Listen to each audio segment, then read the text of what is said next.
8 было. Уважаемые коллеги, мы включили, да? Итак, уважаемые коллеги, добрый день. Да, мы с небольшой задержкой начинаем наш вебинар по актуальным вопросам аттестации педагогов-психологов Республики Коми.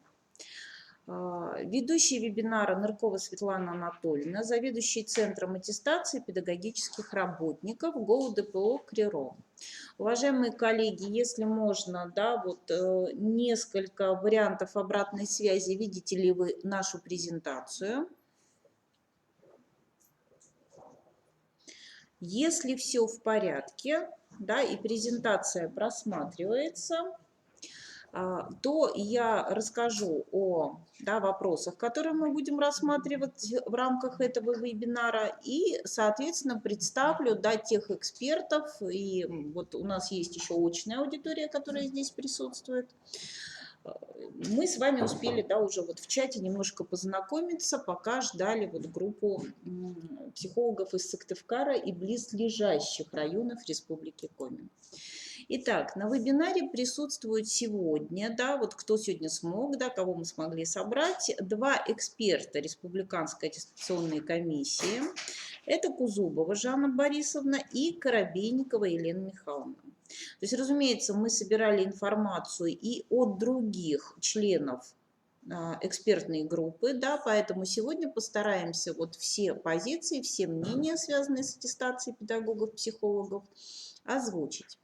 Итак, уважаемые коллеги, вот тот вопрос, которого коснусь я, он прежде всего связан с аттестацией как таковой, как механизмом внедрения и реализации федеральных и профессиональных стандартов педагогических работников. Это с одной стороны. С другой стороны, я дам достаточные комментарии, связанные с той инициативой президента Российской Федерации, которую называют «Национальная система учительского роста», и с теми возможными изменениями в аттестации педагогических работников Российской Федерации, которые могут нас ожидать в 2020 году. Ну и, безусловно, вот такая вот еще одна составляющая, которую вот сегодня озвучат наши коллеги, это основные затруднения, может быть, профессиональные дефициты,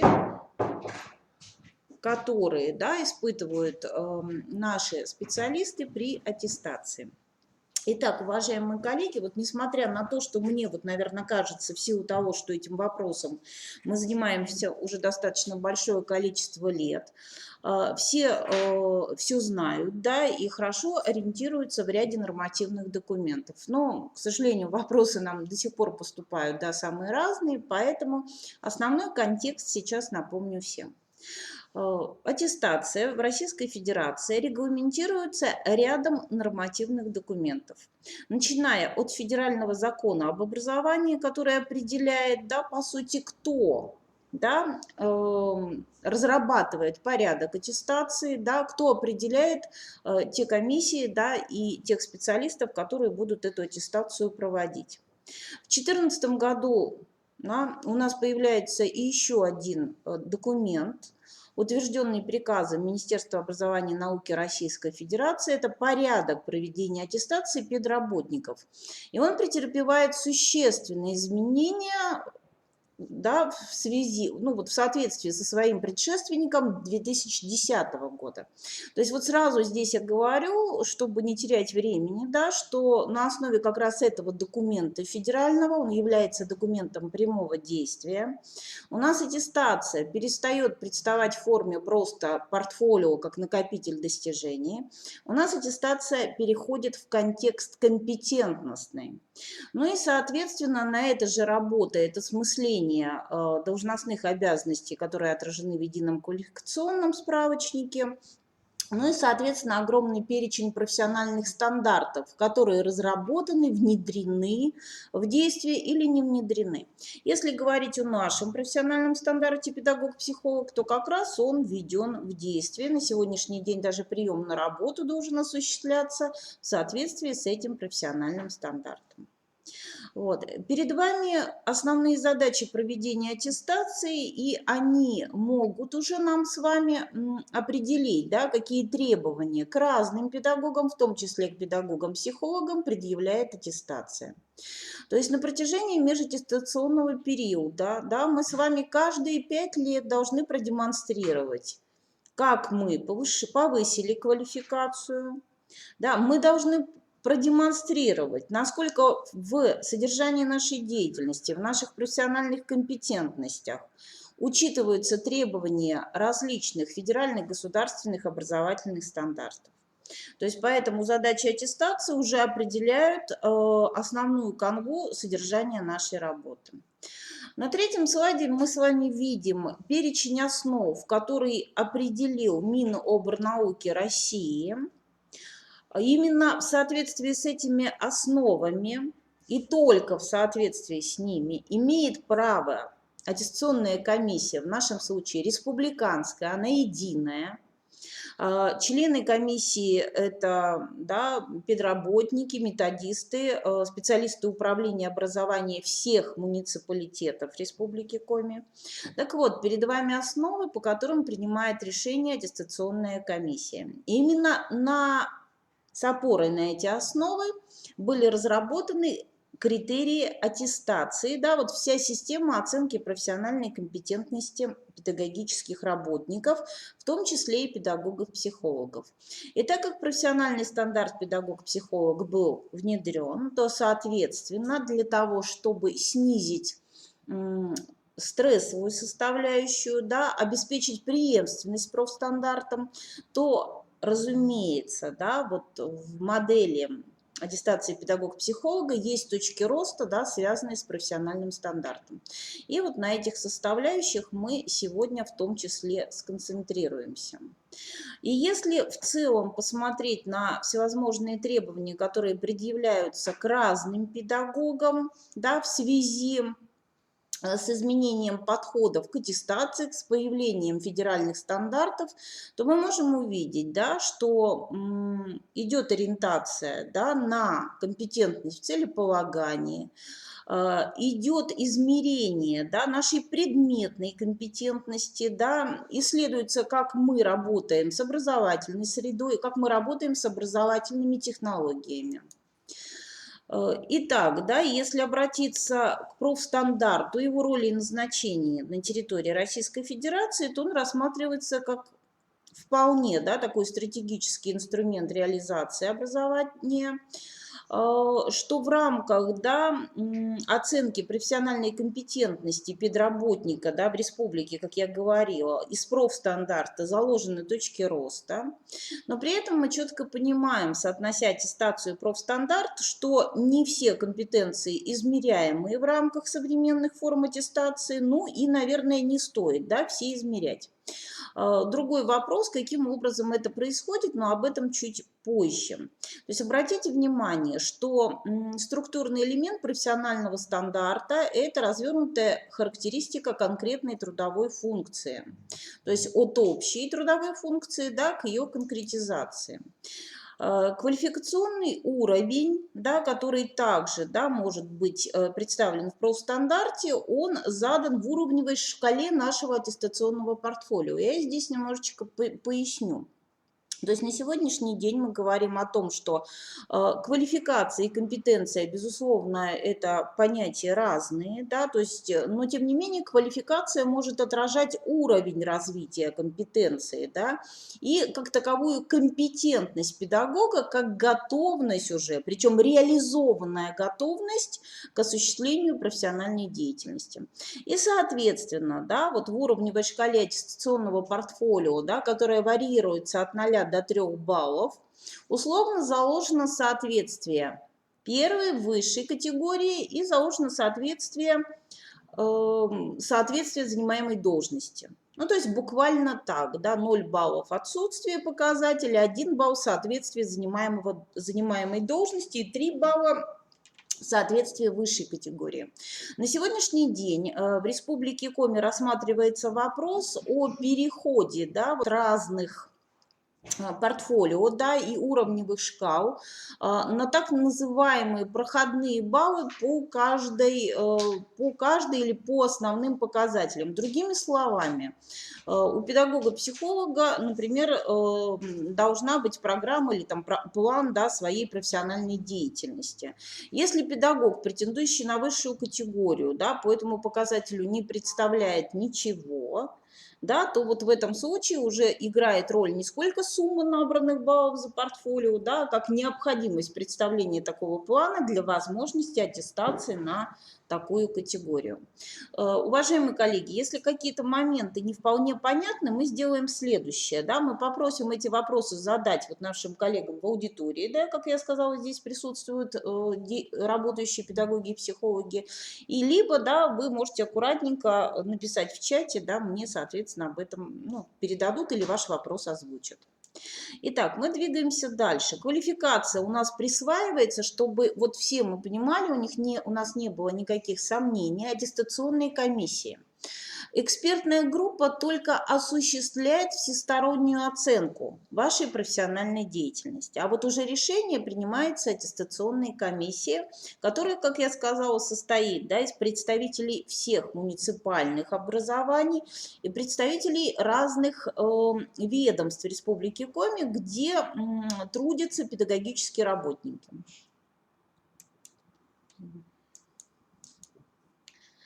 Итак, что легло в основу модели аттестационного портфолио в Республике Коми, ну и, разумеется, модели по должности педагог-психолог?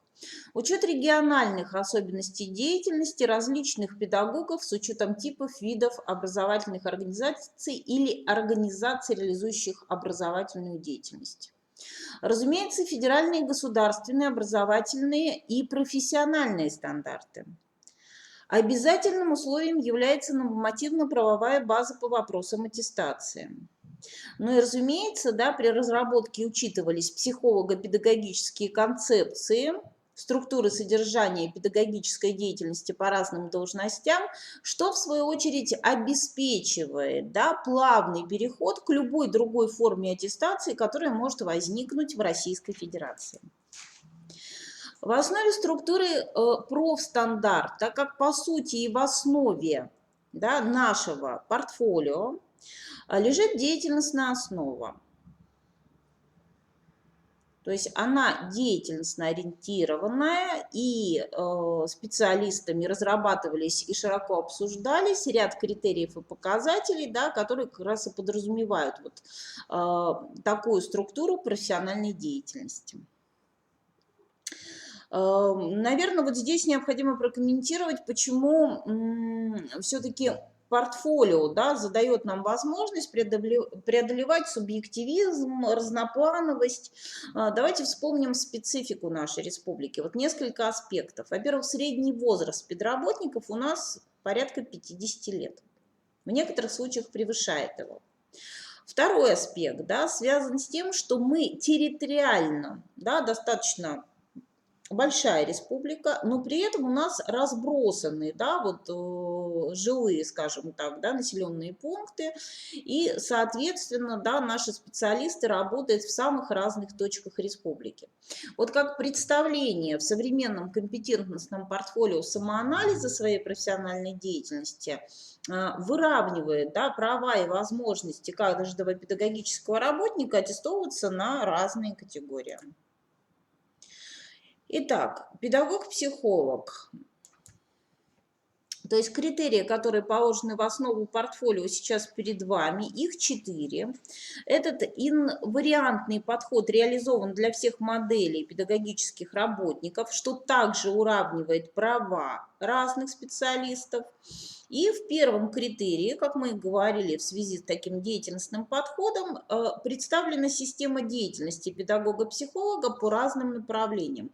И нужно сказать, что вот здесь мы предусмотрели очень такую вот важную составляющую, направления, которые пересекаются с единым квалификационным справочником, датированным 2010 годом, и, собственно, сам профстандарт, да, более позднее такое нормативное образование.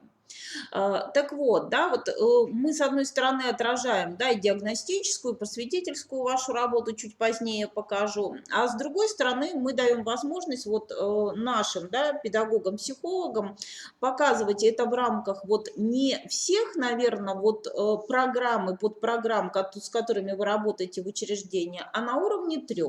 И это как раз вот задается в первом показателе. То есть нет необходимости описывать абсолютно, да, вот всю работу, тот огромный объем, с которым приходится вам сталкиваться. Критерий 2, как вы уже понимаете, он появляется не случайно, и он звучит таким образом не случайно, так как он отражает одну из основ, по которым обязана принимать решение аттестационная комиссия. И в портфолио критерий 2, собственно, заявлен только одним показателем, да, который дает возможность продемонстрировать психолого-педагогическое сопровождение, которое осуществляет педагог-психолог, да, вот по разным видам деятельности ребенка, творческой, интеллектуальной и так далее. Критерий 3. Да, связан с качеством применения педагогом-психологом современных технологий в своей работе. То есть, безусловно, мы напоминаем, что мы опираемся на ФГОС, да, ведущим механизмом реализации ФГОС является системно-деятельностный подход, но и ни для кого из педагогов-психологов не секрет, да, что корни, да, этого механизма идут из психологической, да, концептуальной основы, связанной с личностно-деятельностным подходом. Поэтому вот владение технологией, приемов работы в этой связи или на этой основе, да, прямая обязанность педагога-психолога. Более того, в одной из ваших, да, вот, функций и умений сказано, что вы не просто разрабатываете коррекционно развивающие занятия, вы еще и умеете анализировать такие занятия, осуществляемые иными специалистами. Да? Вот это вот одно из предназначений педагога-психолога. Вот. Ну и критерий 4, он так же, как и 3, абсолютно консолидирует, да, требования к этой педагогической должности, отражая, да, спектр показателей, начиная от систематического повышения квалификации, систематическим обобщением своего педагогического опыта в разных формах, устных, письменных. Ну и еще там есть у нас с вами показатель, уважаемые коллеги, который звучит так: участие в профессиональных конкурсах. Ну и опять, чтобы вы понимали, это никоим образом не выдумка на уровне республики, это требование федеральное. То есть педагог высшей категории, если он на нее претендует, там, в повторный или в первый раз, то федеральный орган исполнительной власти призывает нас принимать участие в профессиональных конкурсах. Очных ли, заочных ли, если конкурсы общенеизвестны, то в рамках портфолио педагогический работник имеет возможность экспертной группе представить, да, те материалы, которые предлагались на конкурс, и экспертная группа, соответственно, эти материалы оценивает. Вот уже вот тот момент, который я обозначила, еще раз дает возможность нам уравнять позиции.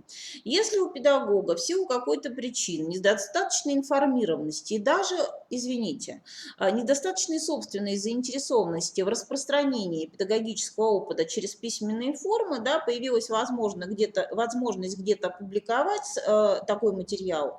И сайт, на котором, да, происходит публикация, этот сайт, извините, он, ну, вот, не относится к статусным профессиональным изданиям, то эксперты все равно работают с таким материалом и оценивают его качество, да, соответственно, да, рассмотрев на том ресурсе, на который вы ссылаетесь.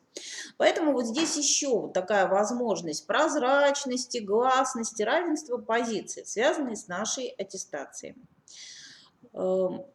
И тогда вот, пожалуйста, уважаемые коллеги, краткий перечень для тех из нас, кто не очень-то, да, обращался к профессиональным стандартам. И здесь представлена как обобщенная трудовая функция, так и трудовые функции, из которых, да, она складывается. И вот мы здесь видим, по сути, перечень тех направлений профессиональной деятельности, связанные с нашими трудовыми функциями, которые получили отражение в нашем портфолио. Ну вот, пожалуйста, да, для тех, у кого почему-то нет картинки. Это и психологическая экспертиза, консультирование, коррекционно-развивающая работа, диагностика, просвещение, психопрофилактика.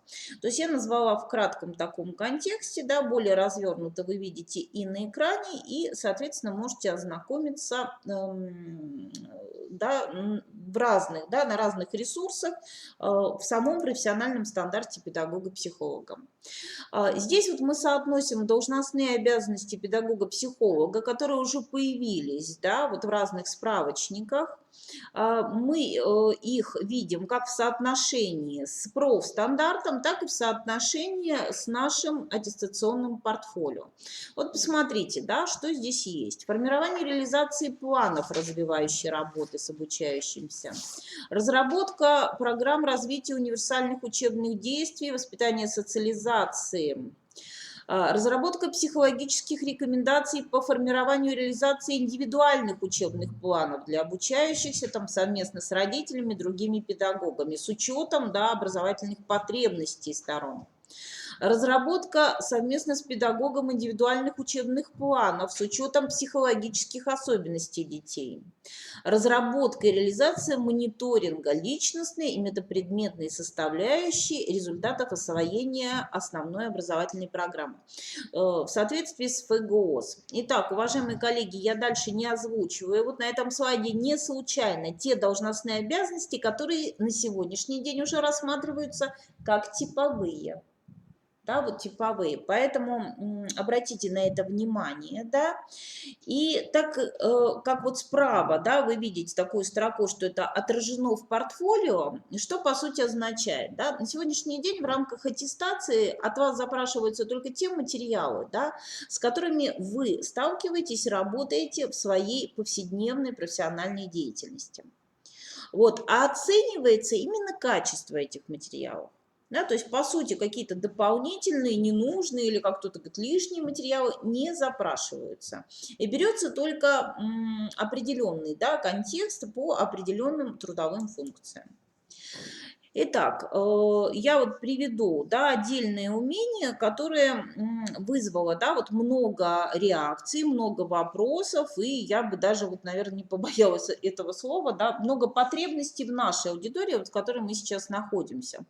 Про в стандарте сказано, да, правда, это сказано двумя отдельными фразами, я объединила их союзом «и». Проводить и анализировать коррекционно-развивающие занятия с обучающимися.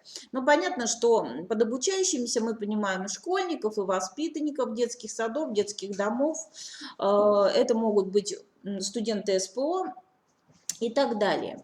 И вот в частности, да, вот относительно этой составляющей у нас есть такой, да, вот такой показатель в портфолио, как продуктивное использование технологий деятельностного типа в коррекционно-развивающей работе. Здесь вы можете видеть, да, что необходимо педагогу, да, который решил аттестоваться на категорию, то есть продемонстрировать личный вклад в качество образования. То есть ему необходимо, да, обосновать выбор технологий, да, и описать не менее 3 технологий. Ему необходимо продемонстрировать методическую и практическую результативность их применения, да, то есть вот как меняется ребенок, в чем ценность, да, тех приемов, которые вы представляете. И на высшую категорию педагогу необходимо представить методическую разработку в одной из указанных технологий. Что здесь составляет особенную трудность на сегодняшний день, уважаемые коллеги? Методическая разработка подразумевает под собой, да, вот описание, обоснование некого, да, занятия, которое вы проводите коррекционно-развивающего. Это занятие, да, должно проанализировать проблемы детей, должно быть соотнесено с программой или с подпрограммой, в рамках которого оно реализуется. Это занятие должно опираться на особенности, да, тех детей, которые, да, с которыми оно организуется. Должны быть прописаны результаты уже реализованного, да, вот такого занятия. И должны быть описаны формы, приемы и, опять же, вот технология, которая в рамках работы с этими конкретными детьми применяется вот нашим аттестуемым.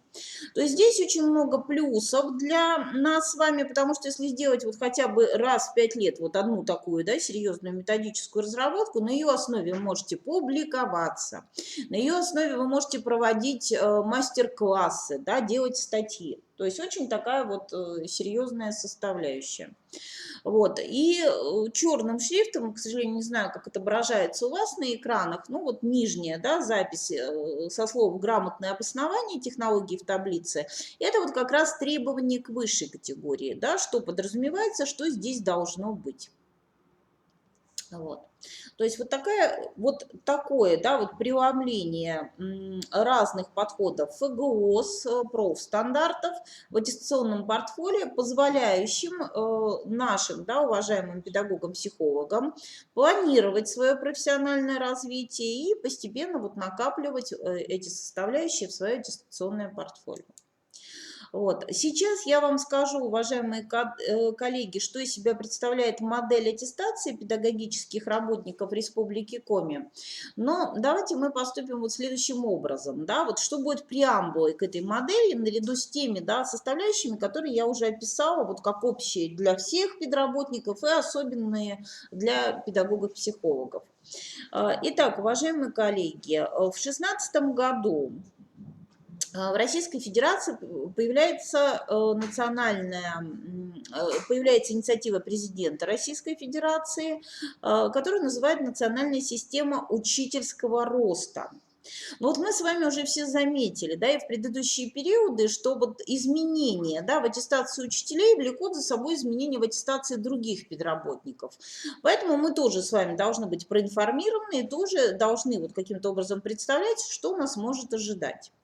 Итак, в рамках национальной системы учительского роста летом 2017 года появляется дорожная карта, в котором описано, как будут разрабатываться, апробироваться и внедряться, ну, не ранее 2020 года, еще раз я подчеркну, не ранее 2020 года, единые федеральные оценочные материалы. Так вот, по каким компетентностям разрабатываются эти материалы? По предметной, то есть, соответственно, это может получить отражение у вас, да, насколько вы хорошо владеете собственным предметным содержанием. По методической компетентности это тоже получает отражение, да, вот в вашей работе и вашей компетентности. Психолого-педагогическая компетентность учителя измеряется уже и коммуникативная. Вот ее выделили из психолого-педагогической даже вот отдельно. В этом, да, есть определенный смысл. Даже вот сама модель нашего действующего аттестационного портфолио очень неплохо отражает коммуникативную компетентность учителя, да. Но вот тем не менее, да, вот давайте посмотрим, что в этой связи нас может ожидать. В декабре 2017 года, то есть уже в этом учебном году, Московский государственный психолого-педагогический университет собирал представителей регионов, да, и показывал отдельные такие единые федеральные оценочные материалы для учителей русский язык и математика, и показывал задания из психолого-педагогической компетентности. Вот говорить на сегодняшний день о том, что, ну, они доработаны, да, вот они дифференцированы хотя бы по квалификационным категориям, я уже не говорю, что они должны быть дифференцированы в соответствии с национальной системой учительского роста по статусным, да, таким составляющим должности учитель. Задумывается, что у нас будут учителя старшие, ведущие, главные, ну и так далее, да, вот, то есть статус учитель, методист и так далее. То есть мы видели эти материалы, да, на сегодняшний день мы не можем говорить вот о их готовности, но тем не менее, вот и раз инициатива была заявлена, отчет перед президентом состоял, то в 2020 году мы с вами должны ждать определенных изменений. Что предприняли мы в республике? А мы сделали очень простую вещь. Мы провели аудит наших аттестационных портфолио, вот как раз на соответствие тем требованиям, которые заявлены в национальной системе учительского роста. Но при этом вот мы так вот проективно, да, вот перенесли это на иные должности. То есть у нас с вами ведущий инструмент – это профессиональный стандарт, плюс действующий. Так вот, уважаемые коллеги, вот мы посмотрели, что действительно наше портфолио, да, оно согласовано, да, и соответствует профессиональному стандарту. И, соответственно, оно может использоваться педагогическими работниками для чего? А вот для чего, уважаемые коллеги? Для того, чтобы, пункт первый, измерить свои профессиональные дефициты. То есть я вот беру портфолио, я беру критерии, показатели, да, и примерно оцениваю себя, что я могу, что я не могу, да, в чем у меня есть проблемы, что следует совершенствовать. То есть, соответственно, да, выявив эти дефициты, я начинаю, да, их определенным образом преодолевать, да, я начинаю на них работать, да, я знаю, как мне запланировать там где-то повышение квалификации, где-то самообразование. То есть, соответственно, если даже мы сейчас с вами предположим, что единые федеральные оценочные материалы будут разработаны и для педагогической должности педагог-психолог, то вот такое вот правильное, да, саморазвитие с опорой на аттестационное портфолио дает нам возможности подготовиться вот к любым изменениям, да, в аттестации Российской Федерации. Но еще раз, вот я здесь констатирую, да, что, во-первых, не тревожимся, используем те инструменты, которые у нас есть, самосовершенствуемся. Во-вторых, понимаем, да, что ранее 2020 года изменений не произойдет. Изменения, по мнению профсоюзов, работников образования федерального уровня, может быть произойти, да, вот на уровне всех нормативных документов, начиная от федерального закона об образовании, то есть мы о них узнаем. И по мере такого узнавания, да, мы будем информировать и вас. Вот, то есть, что в этой связи вот мы еще предпринимаем в Республике Коми для того, чтобы увеличивать возможности наших педагогов, с одной стороны, аттестовываться, а с другой стороны, узнавать о своих профессиональных дефицитах. Перед вами модель аттестации педагогических работников республики, и я хочу сконцентрировать ваше внимание вот на правой стороне этой модели. То есть если слева, да, по сути, да, вот что вы можете делать в межаттестационный период, да, то есть с опорой на наш сайт, да, с опорой на свои муниципальные методические службы, да, такие вебинары, которые мы проводим, да, отчеты, которые делаются в рамках Республиканской аттестационной комиссии, то вот справа, да, такая разработана стратегия, она несколько специфична для Республики Коми, но в то же самое время для республики она и необходима. Называется эта стратегия методическая поддержка, по-другому ее можно назвать адресная методическая помощь педработнику в аттестационный период. Если в самом широком смысле слова трактовать, да, эту стратегию, речь идет о следующем. Если экспертная группа, проведя всестороннюю оценку вашего материала, обнаружила, что вы не соответствуете заявленной категории, то экспертная группа не торопится, да, отдавать свое решение в аттестационную комиссию. Согласовав свои действия с центром аттестации, потому что такие письма отправляем именно мы, экспертная группа пишет педагогическому работнику рекомендации, да, по, да, вот, профессиональному развитию, потому что нужно в портфолио доработать. И у педагогического работника есть возможность, да, осуществить доработку, не попасть, да, наверное, в не очень приятный отрицательный приказ, да, приказ об отказе в присвоении категории, и в течение не года, да, а меньшего периода доработать вот свои материалы, выявив, да, свои дефициты, да, доработать свои материалы. То есть вот то, что мы на сегодняшний день реализуем с учетом наших всех, да, вот профессиональных особенностей и демографических в том числе. То есть если говорить вот о нашей модели аттестации. Вот. Дальше на слайдах вы можете видеть, вот какие возможные направления методической работы по внедрению профессиональных стандартов, по использованию самого аттестационного портфолио могут быть развернуты в ваших территориях, да, в ваших образовательных организациях. Необходимость обсуждения нужна. Очень слабо это происходит. Мы тут уже с учителями смеялись. У нас стандарты ФГОС работают там в начальной школе 7-й год, в основной школе, да, полных 3 года. Готовиться мы начали лет 5 назад. Ну, вот, а некоторые наши педработники до сих пор это не изучали. Кстати, это требование и к педагогам, психологам. Мы с вами как минимум должны знать, да, к чему ведут стандарты обучающегося, например, с точки зрения метапредметных результатов. Вот, поэтому здесь очень много моментов, да, связанных со знанием нас нормативных документов. То есть поэтому вот, пожалуйста, разрабатываются индивидуальные планы, изучается система работы педагогов, оказывается им методическая помощь. Обобщается, распространяется опыт. И вот здесь на следующем слайде мы рассматриваем аттестацию как основу методической работы с педагогами. То есть вот, пожалуйста, организация процедуры самооценки, выявление дефицитов, изучение системы работы, помощь в ликвидации профессиональных затруднений, разработка индивидуальных планов профессионального саморазвития, выявление, изучение, распространение ценного опыта. Итак, да, вот в завершении мы еще раз констатируем, да, что аттестация определяет стратегию профессионального развития. Если вы со вниманием отнесетесь в своих организациях к этой составляющей, да, то на основе аттестационного портфолио можно просто строить, да, вот программу собственного профессионального развития, как индивидуальную, так и коллективную, если речь идет о таких организациях. Ну и, соответственно, как мы сказали, да, вот наши перспективы. На сегодняшний день, да, вот наша система оценки может расти вместе с педагогом. Мы не все измеряем, разумеется, компетентности, исходим из здравого смысла и возможностей педагога. Ну и наряду с тем, что вот мы измеряли, проводя аудит наших портфолио, чтобы по сути, сами они основа для дифференциации и уровней квалификации, если за должностью педагог-психолог оставит эту форму портфолио.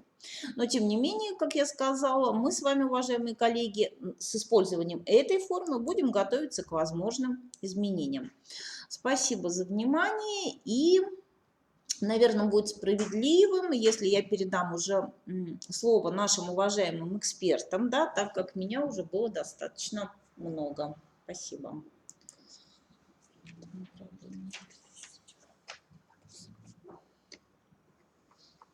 Итак, уважаемые коллеги, попросили меня еще ответить на вопросы. Итак, можно ли будет получить файл этой презентации на электронную почту? Угу. Можно. Для этого вам необходимо написать на электронную почту Центра аттестации, представиться и обозначить, ну, для чего вам это нужно. Но, опять же, если я правильно понимаю, что вот наши вебинары, они еще и выкладываются на сайте Криро, да, так что вот еще в таком формате будет доступно. Так, будут ли высылаться какие-либо сертификаты участия в вебинаре или другой документ участия в вебинаре? Ну, я не знаю, уважаемые коллеги, на мой взгляд, это не совсем тот вебинар, да, за который можно получить сертификат и на его основе на что-то рассчитывать. Да. Боюсь, что то, что мы сегодня делаем, это элементарный ликбез, да, то есть необходимая информация, да, вот в аналитическом формате, безусловно, представленная, но вот знать большую часть из того, что сейчас обсуждалось, это профессиональная обязанность, да, большинства из нас. То есть поэтому о сертификатах в рамках подобных вебинаров, как правило, речь не идет. Елена Михайловна, да, вот Коробейникова сейчас, да, вот определенные постарается сформулировать затруднения, да, и, может быть, мы даже в дискуссионном режиме включимся, потому что вот на сегодняшний день в аудитории присутствуют наши уважаемые коллеги, которые вот являются участниками курсов повышения квалификации, да, очень многие вопросы мы тут обсудили, да, и вот один из вопросов, который выходит из мониторинга экспертных заключений, да, в частности, это вопрос нормативно-правовой грамотности, да, педагога-психолога. И он вот напрямую, наверное, стыкуется вот с первым показателем, да, портфолио, Елена Михайловна. Прошу вас. Здравствуйте, уважаемые коллеги. Конечно, опыт анализа ваших портфолио показывает, что первый критерий, в частности, программа психолого-педагогического сопровождения участников образовательных отношений, является наиболее сложной для педагогов-психологов. И в чем именно это выражается? Во-первых, мы ссылаемся на документы, которые уже устарели в нормативно-правовой базе. Необходимо помнить о том, что в 2015 году вышли на уровне Российской Федерации методические рекомендации для педагогов-психологов, и уже в этом году можно будет пользоваться таким документом, как концепция развития образования, концепция развития психологической службы в образовании, который вышел в декабре 2017 года. Кстати, в этом документе очень четко прописаны задачи деятельности педагога-психолога понятным, хорошим языком. Дальше хотелось бы сказать, что очень часто мы допускаем ошибки в нормативной лексике. Получается, когда мы говорим участники образовательных отношений, образовательная деятельность, образовательная организация, то есть мы владеем новой терминологией, которая требуется федеральным государственным стандартом. И еще хотелось бы, чтобы в ваших портфолио, в анализе вашей деятельности действительно прослеживалась система деятельности. Если вы заявляете об одном направлении, ну, например, это пусть будет адаптация учащихся к образовательной организации, то все последующие доказательные документы будут идти по этой теме. Диагностика о том, как дети адаптируются, занятия о том, как вы помогаете детям адаптироваться, какие-то родительские собрания или семинары для педагогов тоже как раз в этом направлении, чтобы не было разброса. То есть как элементы системы, да, то есть назначение каждого, да, вот направления, виды работы, да, то есть то есть как мы не элементы разбрасываемся, системы. просто в этом направлении показываем свою систему работы. И тогда будет понятно, что и по другим направлениям вы тоже примерно в таком ключе и работаете. То есть мы на одном примере можем показать, что вы понимаете, что делаете на работе. И в анализе, в аналитических справках не надо перечислять, что мы делаем. Важно показать аналитическую составляющую. Зачем я это делаю, к чему это приводит, какова динамика за межаттестационный период, положительная или отрицательная, почему так происходит. И хотелось бы еще подтвердить количественными показателями. То есть можно в процентном отношении, можно просто в цифрах. Можно сразу добавить еще такую вещь, что некоторые делают портфолио, вкладывая справки, все свои справки чуть ли не за 5 лет, которые диагностику проводятся с детьми, с учащимися. Вот. И хочется как раз отметить, что не нужны все справки по всем видам методик, которые мы проводим, диагностик, а именно анализ, аналитика за данный период по тем направлениям, по которым вы работаете. То есть количество не значит в качественном соотношении, то есть не должно быть портфолио на 4-5 папках, а анализ в конкретной справке. То есть действительно идет такая по существу, фиксация, потому что мы зачастую делаем и что мы видим, вот в разных портфолио.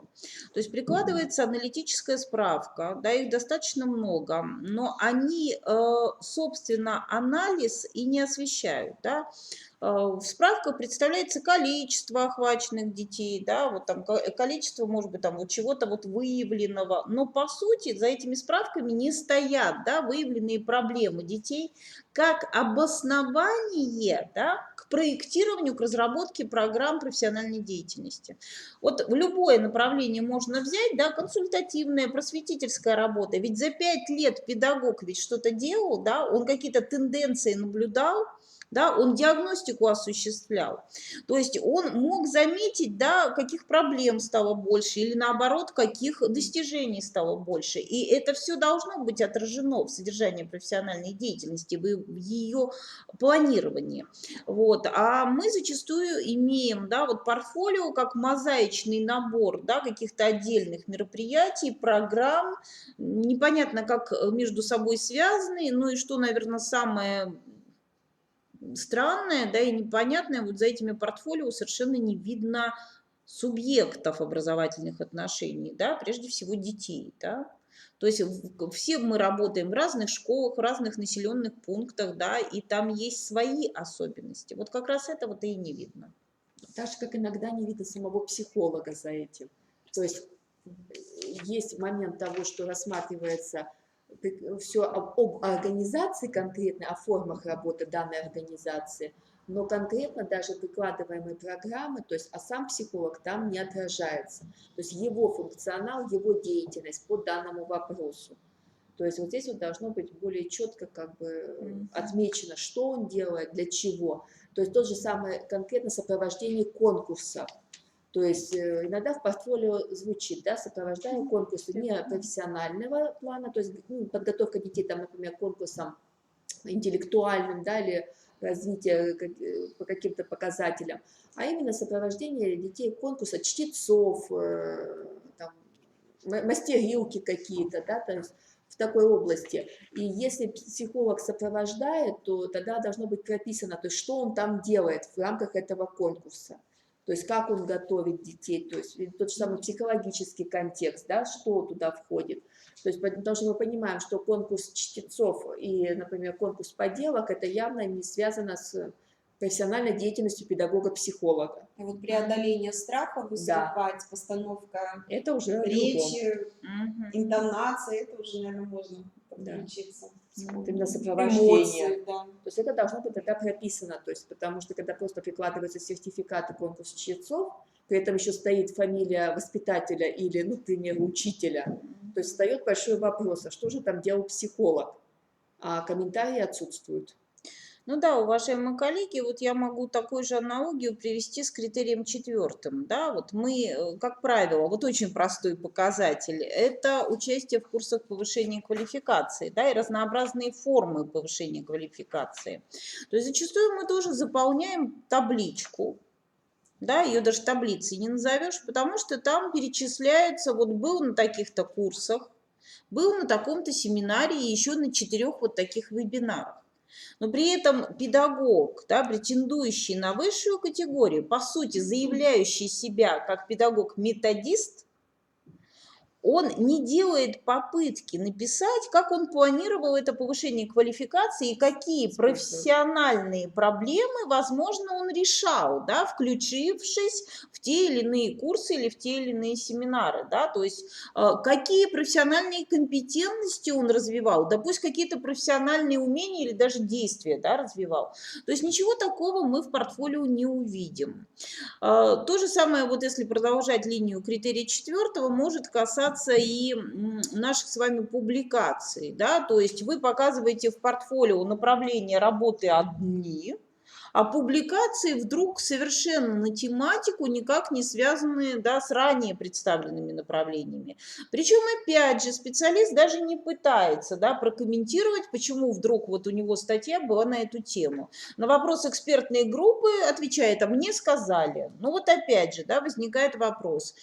Педагог с высшей категории, он и методист, он и наставник, он научить должен, да, он должен показать, почему вот именно в этом направлении он посчитал нужным обобщать и распространять свой педагогический опыт.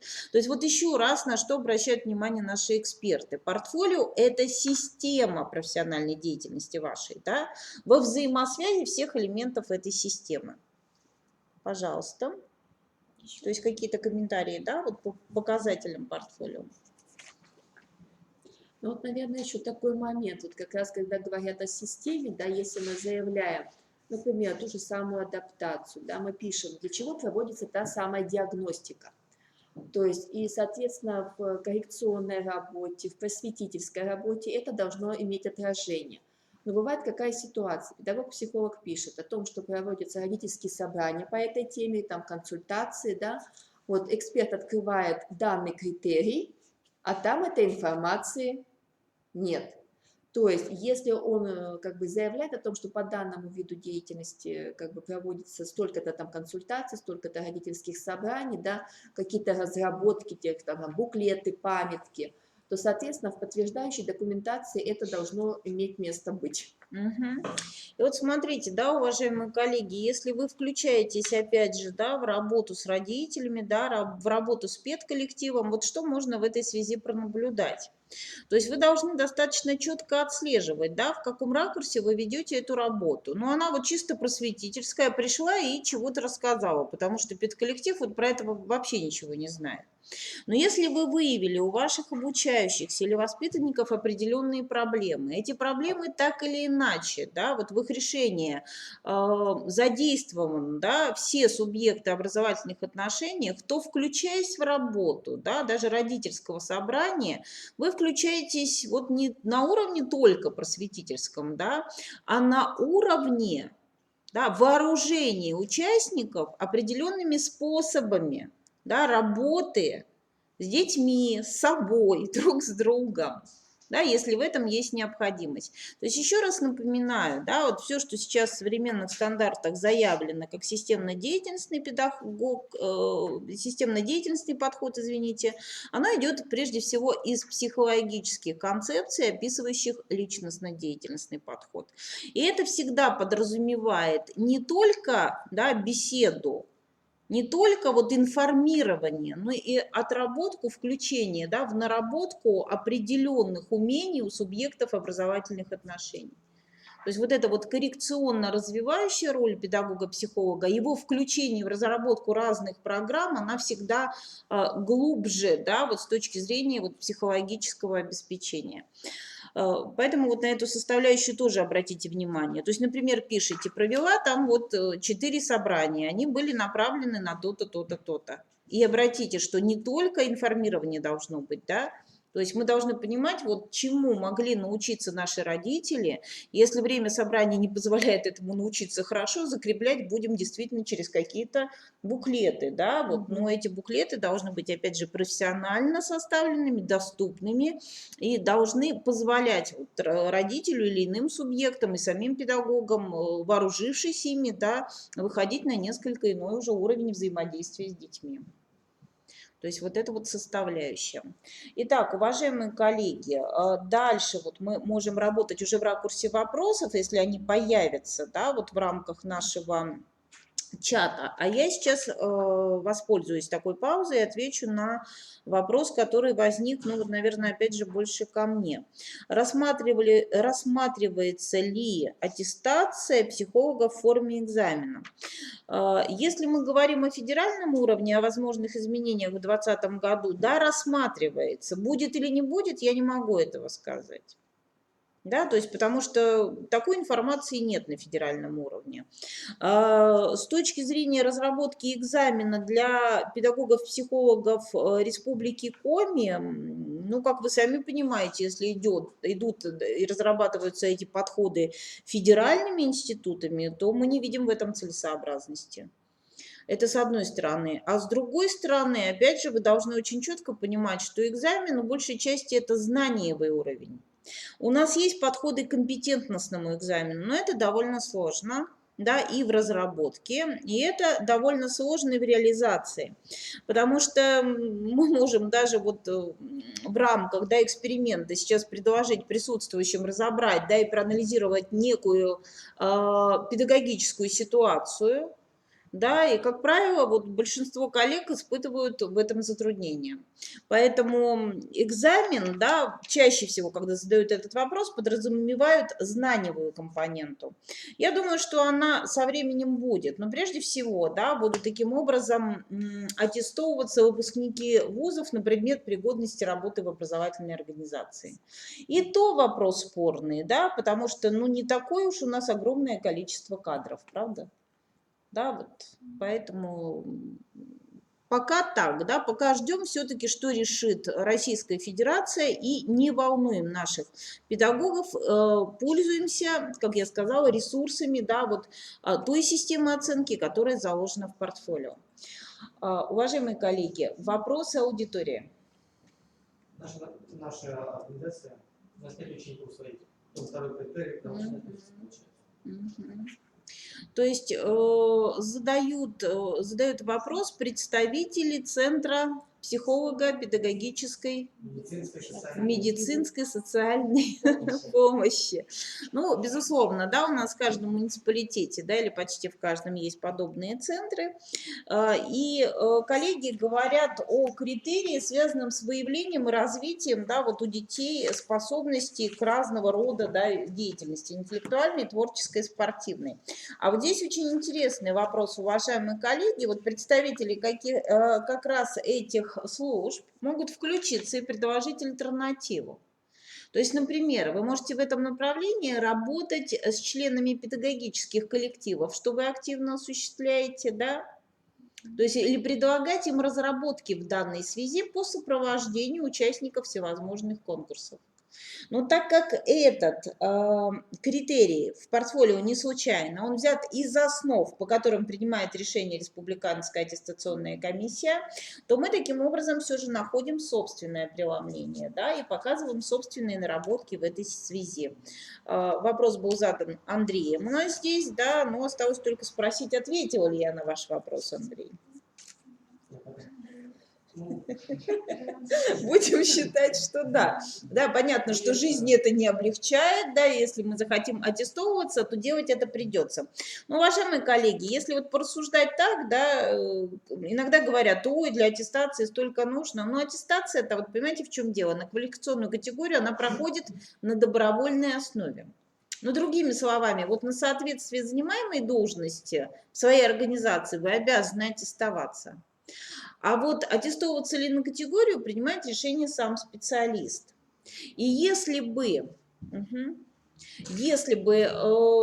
опять же, федеральный орган исполнительной власти предусматривал, что в принципе, да, давайте вот каждому педработнику сразу дадим, да, высшую категорию, установим зарплату, у нас, наверное, в России бы аттестации не было.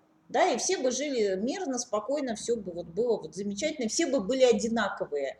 Но вот так не бывает. Да, мы по уровню компетентности, наверное, все отличаемся, кто-то в одном сильнее, кто-то в другом, кто-то, ну, вот уровнево отличается, кто-то хочет, кто-то не хочет совершенствоваться. И, безусловно, вот как раз вот задумано на ведь как аттестация раз в 5 лет. То есть мы показываем, как мы вот развивались в эту пятилетку. То есть, в принципе, это даже невозможно сказать, что это часто. Да, а представляем мы продукты своей профессиональной деятельности, можем представить, да, за 3 года, это вот уже такая льготная, да, вот льготное срезание 5-летнего срока со стороны республиканских уже органов исполнительной власти. Поэтому мы с вами прекрасно, да, понимаем, что... Да, если где-то кто-то нас не стимулирует извне, да, нам тоже, собственно, да, предпринимать каких-то попыток профессионального развития нет смысла. То же самое касается вот разных наших с вами почетных грамот и званий. Да. Вот нам их выдали, потому что да, был вот очень серьезный да, труд, очень серьезные наработки на каком-то этапе нашего профессионального развития. Но опять же, в порядке аттестации нет пунктов, да, в которых говорила. Вот получил звание народный, там, да, вот, все, да, можешь уже никогда не аттестовываться. Ну, не написали, да, федеральные органы исполнительной власти об этом. Если бы написали, вообще бы никаких вопросов не было. Ну, вот, извините за такую, может быть, излишнюю популяризацию, да, порядка аттестации. Ну, вот, по сути, мы должны понимать, что происходит, да, и как пользоваться нормативным документом. Еще вопросы у аудитории, пожалуйста. Мы ждали вопросы на почту Центра аттестации. Я не скажу, что их поступило много или их поступило. Да, поэтому, уважаемые коллеги, те ответы, которые вы сегодня получите, в том объеме, в котором вы их получили, это ваша ответственность. Да? Вы были заблаговременно предупреждены о возможности вопросы задать. Угу. Итак, еще раз тогда резюмируем, да, вот основные выводы по нашей встрече. Итак, первое, да, мы с вами понимаем, да, что на сегодняшний день аттестация, да, позволяет нам профессионально развиваться, делать это планомерно с опорой на ту модель портфолио, которая разработана в республике. Модель уровневая, дифференцированная и позволяет увидеть, да, себя людям, претендующим на любую квалификационную категорию. Модель имеет точки роста, согласованные с единым квалификационным справочником и профессиональным стандартом. Модель позволяет нам готовиться к возможным изменениям, да, в аттестации в Российской Федерации. Вот. Основные замечания, да, связанные и адресованные портфолио по должности учитель, да, извините, в угораде заговариваюсь, по должности педагог-психолог, они... Да, вот эти рекомендации может получать каждый аттестующийся, осуществляя доработку, да, по замечаниям экспертной группы. Ну и основные затруднения, как правило, наших педагогов связаны с недостаточным знанием своих профессиональных должностных обязанностей, их согласованностью с требованиями федеральных государственных образовательных стандартов в части психолого-педагогического сопровождения образовательного процесса, с недостаточной систематизацией профессионального опыта, да, вот такой мозаичностью в его представлении, недостаточностью в компетентности в анализе результатов профессиональной деятельности или обоснование, да, вот тех диагностических методик, которые используются. То есть вот эти вот составляющие, да, так или иначе были выделены экспертными группами, и мы о них вас проинформировали. То есть если, допустим, к нам не поступило больше вопросов, есть ли еще вопросы? Один только. Нужны ли курсы повышения квалификации каждый год по 72 часа? Какой-то ироничный вопрос. Уважаемые коллеги, каждый год курсы, разумеется, не нужны. Речь идет о том, что мы сейчас повышаем квалификацию с выдачей, да, вот, удостоверения раз в 3 года. Это требование стратегических документов, боже упаси, не аттестации. Я вам даже больше скажу. Если вы курсы 10 лет не проходили, но хотите аттестоваться и подали документы на аттестацию, у вас все равно заявление примут. Просто в портфолио есть показатель, который позволяет за вот такую обоснованность, понимание важности своего профессионального развития получать, ну, дополнительные бонусы. А так без проблем, да, принимаются материалы, да, на аттестацию, то есть это все может быть. Тут Сейчас еще я завершу. Уточняющий этот же вопрос. Курсы очные или заочные? Или не важно. Или не важно? Ну, наверное, вопрос-то вот такого вот рода, да, вот, уважаемые коллеги. Курсы, наверное, не важно, но вот не первый год мы уже встречаемся с нашими уважаемыми группами, да, вот на курсах повышения квалификации, и зачастую обнаруживаются такие проблемы, вот, которые решить через, например, дистанционную форму обучения я вот изобрести вот не могу как, да. Я просила целый ряд своих коллег, они вот руками разводят, ну, как это можно сделать? У нас есть должности, вот как раз, я не знаю, врач, педагог, психолог, да, наверное, воспитатель детского дома, там, учитель коррекционной школы, да и вообще вот учитель. Если ни разу за 3 года он, да, не включался в такую интенсивную работу на курсах, да, вот в группе, да, своих сотоварищей, коллег по цеху, то я думаю, что вот можем терять мы некую такую профессиональную критичность здоровую, да. Поэтому судите сами, уважаемый, да, вот автор вопроса, и спасибо вам, что вы его задали. Я, кстати, вам отвечу словами